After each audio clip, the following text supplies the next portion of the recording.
Assim eu visto a minha vilania despida.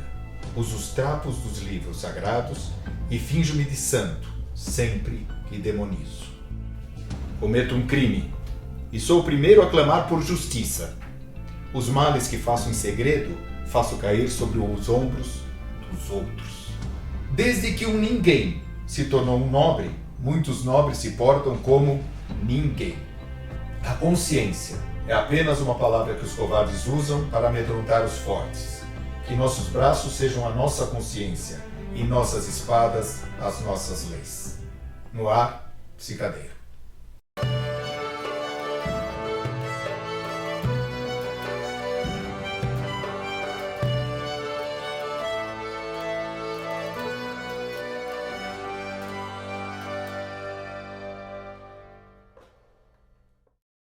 Ricardo III. Ou Frank Underwood. Welcome to Washington. Underwood, ok. O nome do personagem do House of Cards, o político matreiro, né? É o personagem do Kevin Spacey. Kevin Spacey. O sobrenome é bem capcioso, como se dizia alguns anos atrás. Underwood, que é um sobrenome parece que bastante conhecido nos Estados Unidos, foi até sobrenome de candidatos à presidência da República, mas tem algumas outras possibilidades. Underworld, né, submundo, e underworld, palavra subliminar. Não sei se existe essa palavra underworld, mas ela lembra bastante porque é um pouco da atmosfera da série da Netflix, que é a mensagem subliminar o tempo inteiro. No texto original, a palavra significava under the thicket, quer dizer, bem próximo à terra, e sem esquecer que thicket também é a chapa eleitoral. Ah, sim. Então, mas fala um pouquinho de House of Cards, que é um seriado da Netflix, de enorme sucesso. Ela está quase empatando com Walking Dead, que é o seriado mais visto no planeta. A Netflix fez essa aposta há 3 anos atrás, 2 anos, acabou de colocar a 3ª temporada. Não, a terceira agora? A terceira agora acabou de ser colocada. A Netflix encontrou uma estratégia bastante atraente, que é colocar a temporada inteira, então a gente não precisa ficar esperando cada semana para ver o capítulo.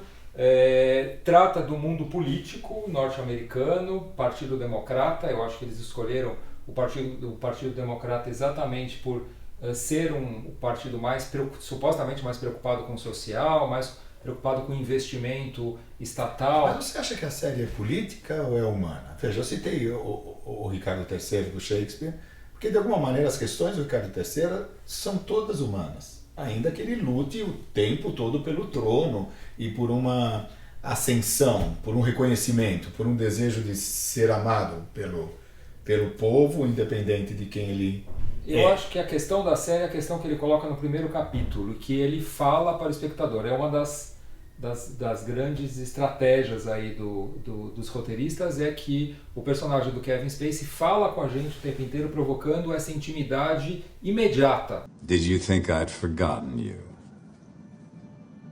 Perhaps you hoped I had. Né, a gente fica amigo dele obrigatoriamente. Porque ele fala... Isso, de alguma maneira, emula os solilóquios shakespearianos. Sem dúvida. Isso é o que o Hamlet faz, é o que o Macbeth faz, é o que o Banquo faz, é o que o Romeu faz, e é o que o Ricardo III faz também. Sim. A pergunta que ele faz para o espectador, uma das primeiras perguntas quando ele se refere a um personagem, esse tolo está preocupado com o dinheiro, e é uma bobagem, porque o que vale mais, o que importa mais para o ser humano é o poder. Money is the McMansion in Sarasota that starts falling apart after 10 years. Power is the old stone building that stands for centuries. I cannot respect someone who doesn't see the difference. O que dá mais prazer? O poder ou o dinheiro? Os tolos acham que é o dinheiro. Eu acho que essa é uma sacada muito boa, assim, no sentido de dizer, olha, é isso mesmo, com o poder você nem precisa do dinheiro. Concordo com o personagem, com o Frank. Eu acho que a questão da série é o poder, não o dinheiro, e nem a questão humana de uma maneira geral, porque a gente não sabe de onde ele vem. Aliás, é um bom filão. Ele está sempre mudando a história dele, é sempre uma ficção. Ele conta uma história do passado e vira pra gente e fala, mas nunca aconteceu isso, é tudo bobagem, né? Tem vários elementos biográficos falsos, né? De dicas falsas, então e a gente não sabe de onde ele vem e de onde veio esse casal. É uma ficção, uma construção deste casal fantástico, né? Que é o Kevin Spacey e a Robin Wright. O nome dela é Claire no seriado também, acho que é uma piada o nome Claire, né? Porque não tem nada de Clara, ela é totalmente obscura, é uma personagem sombria, sempre com aquela cara de paisagem que ela faz, né? Sempre com um sorriso, e é capaz de, num momento, falar eu te amo pro grande amor da vida dela, que não é o Frank, é um amante, e num capítulo logo depois ela fala, se você não fizer o que eu quero, eu acabo com a sua vida. Então tem essa característica, essa esposa velha. Então penso que o principal momento aí teórico da série, se a gente for assim dizer, o eixo é o poder, a questão do poder. Veja, eu poria algumas outras questões. Você, em discussões anteriores, afirma que o Frank é gay. Isso nunca é muito explicitado na série. É colocado de uma maneira muito sutil, no sentido de que ele faz qualquer coisa. Então, isso é o que se permitem os reis, os imperadores, os todo-poderosos, assim, que de alguma maneira não tem que dar conta dos seus atos para ninguém, porque eles estão inacessíveis perante a lei, inclusive a lei moral. Isso a gente não pode esquecer, né? Que o rei estava acima de qualquer lei que existisse. O Henrique VIII, lá na Inglaterra, tornou isso absolutamente presente. Essa é uma outra série interessante, os Tudors, que um dia talvez valha a pena comentar. Mas aí, no caso, tudo com muita sutileza, mas ele faz o que ele quer. E o furor dele vem quando ele encontra uma barreira àquilo que ele quer. E é óbvio que o desnudamento político desnuda o homem, e desnuda a mulher, e desnuda todos. De igual maneira, ninguém lá é nobre. Todos aqueles que no primeiro momento parecem, terceira temporada tem aquela mulher advogada, seria uma procuradora-geral do Estado, e que começa a concorrer como presidente, pelo menos para o Partido Democrata, e se torna tão vil, tão vulgar, tão pronta a agredir com qualquer coisa, como o próprio Frank. Então aí se pergunta, cadê o vilão? Ou cadê o bom? Aí você fala se pergunta, e a gente fica se perguntando no House of Cards aonde eles querem chegar, porque aparentemente eles chegam aonde eles querem. O poder supremo nos Estados Unidos, e eles querem mais e mais, e a coisa não acaba. Então eu acho que uma das questões talvez paralela a esse poder é exatamente a pergunta, qual é o limite para o poder? Até onde a gente vai com o poder? E onde é que entra a política? Por que eu acho que é uma série política? Apesar de não ser o foco do Frank. O Frank não é um político, ele é um articulador. Ele é ele quer o poder, ele definiu isso na primeira fala dele de significância no seriado, na primeira temporada, é o poder. Isso, mas tem um trabalho político, ou seja, de representações. Ele articula com as representações, as diversas representações dos trabalhadores em geral, que aparecem durante as 3 temporadas, de grupos. A Claire trabalha muito com a questão do feminino, e são trabalhos que dão resultado. Eles passam a noite estudando leis, eles tentam passar leis que são interessantes. Então tem esse trabalho político genuíno, que é de representação de minorias, etc. Mas ao mesmo tempo tem essa ideia do poder como aliado à vilania, que é o casal, é um casal vilão, né? Eles se admitem, eles são homicidas, né? Especialmente ele, que eu acho que é o furo da série. São os 2 homicídios que ainda bem que ficaram na primeira temporada, porque atrapalham um pouco. O segundo homicídio é na segunda temporada. Mas no primeiro capítulo. Então eu acho que fica para trás, nesse começo, o homicídio, porque não é o tema do House of Cards. Eu acho que o House of Cards é exatamente esse. Qual é o limite do poder? Qual é o prazer que pode se chegar com o poder? E aí é que a gente está entrando numa outra fase. A previsão são de 7 temporadas. Eu espero que tenha, tem gente que já não aguenta mais, mas penso que ainda tem bastante material para trabalhar. Você acha que a questão do homem é com o poder? Nietzsche dizia isso, né? Que a grande vontade era a vontade de poder. Dizem que foi a irmã dele que inventou essa frase, né? A irmã dele, que era nazista, tem muita controvérsia com essa frase do Nietzsche.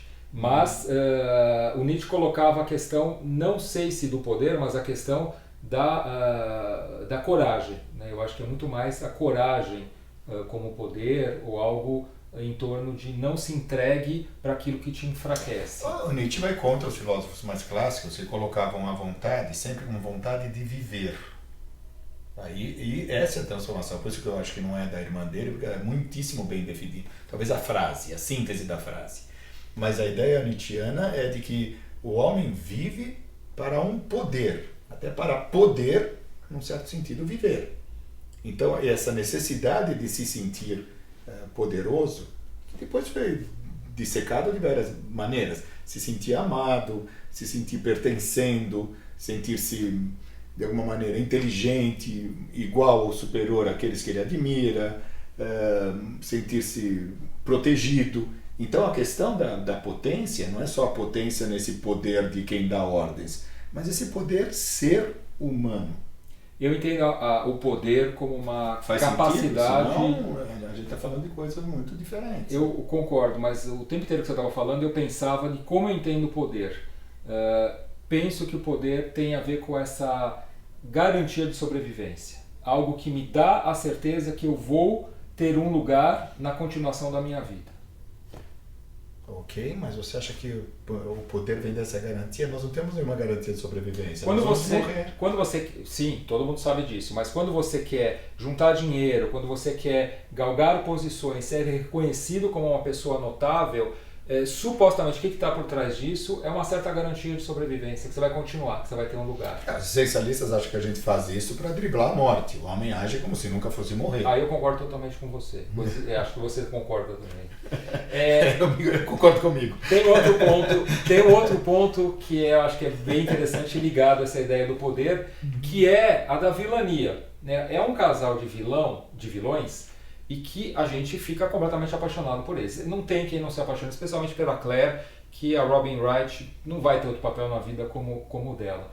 Qual que você acha que é o fascínio que a gente tem por essas figuras de vilões, né? A gente tem uma retomada do seriado norte-americano que começou com a família Soprano. O Tony Soprano, com certeza, é um dos personagens de seriados mais amado. O Jack Bauer do 24 Nós falamos do Tony Soprano no piloto aí, que está no nosso Psicadeiro, que são amados, né? O Hannibal agora, que é respeitado, o Dexter, o Mad Men, o personagem do Mad Men. Você já citou o Breaking Bad. O Breaking Bad também, o Walter White, que é um dos maiores vilões da história dos seriados, e todo mundo... É que eu acho que... Talvez seja a minha impressão muito pessoal, eu não tenho outra base que não seja isso. No fundo também a base é sempre a gente mesmo. Mas eu entendo que não é o vilão, mas é este homem que consegue, de alguma forma, atingir os seus objetivos, seja pelo meio que for. O Breaking Bad é um bom exemplo disso, e eu acho que o Frank Underwood também é. Não dá para caracterizá-lo como bom ou como mal. Ele é super fiel àquele negro que faz as costeletas de porco para ele e tal. De uma amizade indubitável. Mas é capaz de chegar para ele e falar: eu vou falar que eu não te conheço porque a gente se meteu numa enrascada e a gente... Aí é a política. Eu acho que entre as questões afetivas, amorosas, mesmo dessa ordem geral do afeto, são diferentes das questões daquilo que é da ordem da vontade e também muito diferente das condições de conhecimento daquilo que nós sabemos. Quer dizer, nem sempre o que eu sei é possível refletir o que eu quero e de alguma maneira que eu posso. Entre saber, querer e poder, me parece que há uma divisão. Esse vilão, o vilão é o que faz, mesmo quando não pode. Exatamente, ele fascina porque ele sabe o que ele quer, geralmente o vilão sabe o que ele quer, ele arma a estratégia e faz de tudo para chegar até lá. E isso faz que a gente se identifique com esse querer absoluto e esse uso de qualquer estratégia para chegar lá. Eu acho que a gente se identifica como a personagem da Odete Roitman no Vale Tudo, que certamente é uma das grandes personagens. Se não for a maior da telenovela brasileira, feita pela Beatriz Segal, que falava tudo o que queria, então as pessoas adoravam ouvir aquelas coisas absurdas que ela falava sobre o Brasil, mas é o que muita gente tinha vontade de falar e não podia. Hoje, com esse politicamente correto, a coisa impera de uma tal maneira que você é impedido de falar, até de pensar. Esses vilões dos seriados, eles falam o que eles querem, fazem o que eles querem, mas sempre tem um outro elemento de identificação, que é uma certa fragilidade. O Tony Soprano tinha pânico, era deprimido. Não vamos falar de todos aqui, mas o Frank Underwood é gay. Ele não é um gay enrustido, porque ele faz, ele apronta, mas ele é um gay que não pode se abrir, ele não pode declarar o desejo. Eu acho que ele é um enrustido, ele está dentro do armário, ele não deixa de ter a aventura sexual que ele queira ter, mas evidentemente ele não é um openly gay, sei lá, abertamente gay, um assumido, usando a sua expressão anterior. E nem é gay ou não gay a questão dele. A questão dele é daquilo que lhe dá prazer naquele momento. Eu acho que assim, colocar como uma orientação para lá ou para cá, seria até pôr a série numa certa... seria diminuir o foco. Mas é o lado frágil dele. Quando ele bebe, quando ele tenta seduzir outro homem, é o lado que ele fica mais derretido. Quando ele recusa o homem que o está seduzindo, o escritor lá na 3ª temporada. Então tem esse lado que eu acho que também é uma artimanha de seriado, que é colocar uma fragilidade no vilão, que é mais um outro lado que a gente se identifique com ele. Enfim, o House of Cards está na metade, eu acho que vai ser impossível a gente esgotar aqui o assunto.